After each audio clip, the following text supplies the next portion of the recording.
ఈరోజు మనం అంకెలతో సంఖ్యలు తయారు చేయడం ఎలాగో నేర్చుకుందాం. అంకెలతో సంఖ్యలు ఎలా తయారు చేయాలో తెలుసుకుందాం. ముందు నేను 3 అంకెలు తీసుకుంటాను. 5, 4, 7. 5, 4, 7 అనే 3 అంకెలు నేను తీసుకున్నాను. ఈ 3 అంకెలతో నేను కొత్త సంఖ్యల్ని తయారు చేస్తాను. ఎలా చేస్తానంటే చూడండి, ముందుగా మీకు నచ్చిన ఏదో ఒక సంఖ్యను 2 సార్లు తీసుకోవాలి. నాకు 5 నచ్చింది కాబట్టి 5ను 2 సార్లు వేసుకున్నాను. 5 వేయగా ఇంకా 2 సంఖ్యలు మిగిలాయి. ఏం మిగిలాయి? 4, 7. చూసారా, 547 తయారైంది. ఆల్రెడీ నేను రెండోసారి వేసే దాంట్లో 5 వేసేస్తాను కాబట్టి 4, 7ను వేయాలి.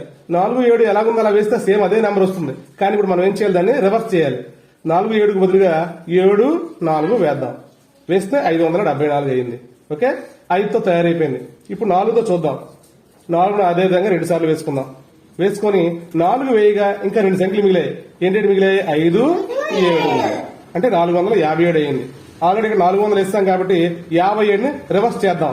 75 అవుతుంది. 4తో కూడా అయిపోయాయి. ఇప్పుడు 7తో చూద్దాం. 7ని అదే విధంగా 2 సార్లు వేసుకుందాం. 7 వేయగా 5, 4 మిగిలాయి. ఏంటి మిగిలాయి? 5, 4. ఇప్పుడు ఏ సంఖ్య ఏర్పడింది?